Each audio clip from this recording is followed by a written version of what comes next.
Сәлеметсіңдер ме балалар? Бүгінгі сабағымыз 6 сыныпқа арналады. 4 тоқсан, 15 бөлім туризм және саяхат. Бүгін сіздермен бірге мен Батырханова Нұржамал Көктеубайқызы, Алматы қаласы, Жетісу ауданы, номері 103 мектеп гимназиясының қазақ тілі мен әдебиеті пәнінің мұғалімі. Бүгінгі сабақтың тақырыбы Қазақстанның ең көрікті жерлері. Сабақ барысындағы оқу мақсаты мен бағалау критерийлерімен танысайық. Тура және ауыспалы мағынадағы сөздерді қолдану, ойын әсерлі мазмұнды жеткізу, тыңдалым материалдарының мазмұны негізінде шынайы өмірмен байланыстырып жауап беру. Бағалау критерийі тыңдалым мәтіні бойынша сұрақтарға жауап бере отырып, қазіргі өмірмен байланыстыру. Тақырып бойынша тура және ауыспалы мағынадағы сөздерді дұрыс қолдануды үйрену. Енді балалар, бүгінгі сабақ барысында кездесетін жаңа сөздермен танысайық. Сирек, редкий, кездеседі, встречается, саябақ, парк, шипалы, целебный, шың, вершина, ғажайып, сказочный, жартас, скала, түкпір, глубинка.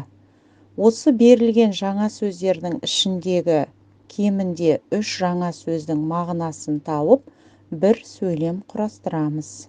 Жақсы балалар, сурет бойынша жасаған болжамдарыңыз өте дұрыс. Яғни бұл суретте Қазақстанның ең көрікті жерлері бейнеленген. Елімізде табиғат сыйлаған ғажайып орындар жеткілікті.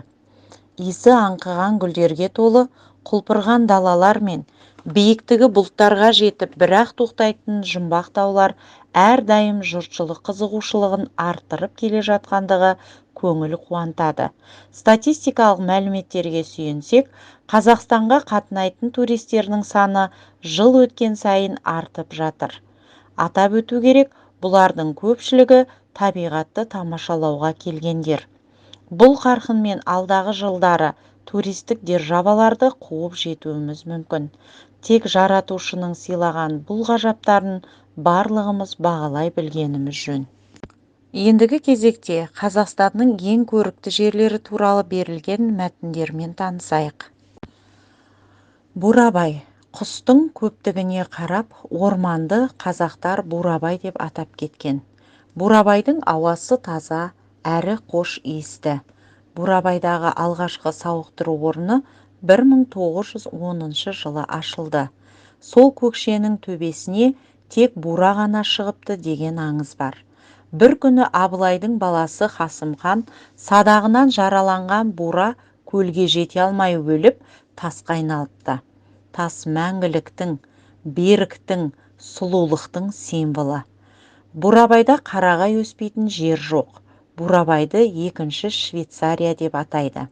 Бұл жерге демалу үшін адамдар Қазақстанның түкпір-түкпірінен келіп жатады. Оқ жетпес. Абылай хан әскерлері қалмақ қызын қолға түсіреді. Бәрін мен аламын деп таласқанда қыз шарт қояды.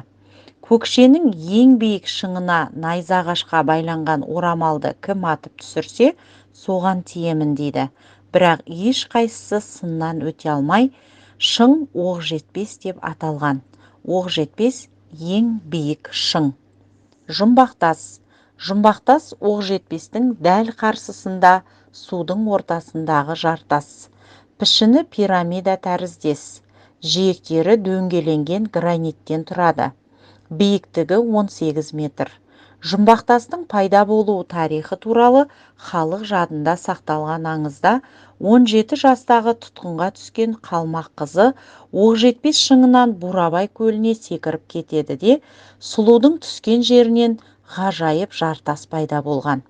Егер жұмбақтасқа көгілдір шығанақтан қараса, қыздың бейнесі байқалады, ал қарама-қарсы жағынан қараса, мыстан кемпірдің бейнесін көруге болады. Өте жақсы. Қазақстанның көрікті жерлері туралы берілген мәтінмен таныстық, мазмұнын түсіндік. Енді мәтіннің әр бөлігін мақал-мәтелмен және қанатты сөздермен сәйкестендіреміз. Берілген мақал-мәтелдер сақтықта қорлық жоқ, туған жер алтын бесік, Мергеннің көзі де мерген, қолы да мерген. Істеу қиын, сынау оңай. Кәне барлығымыз бірге осы тапсырманы орындап көрейік. Ендігі кезекте бәріміз тыңдалым тапсырмасын орындап көрейік. Мәтінді тыңдап, сұрақтарға жауап беріңіздер. Бурабай көлі қайда орналасқан? Саябақта не бар? Бурабайда туристердің қызығушылығын не оятады? Алакөл көлінің ерекшелігі неде? Сирек кездесетін жануарлар мен өсімдіктерді не қорғайды? Жақсы балалар, сұрақтарға дұрыс жауап бердіңдер.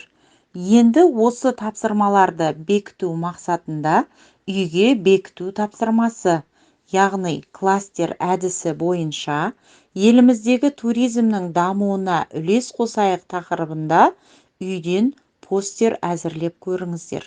Бұл тапсырманың дескрипторы елімізді жарнамалаймыз, еліміздің көрікті жерлерінің сұлулығын сипаттаймыз, әр мекеннің ерекшелігін бір сөйлеммен сипаттап айтамыз.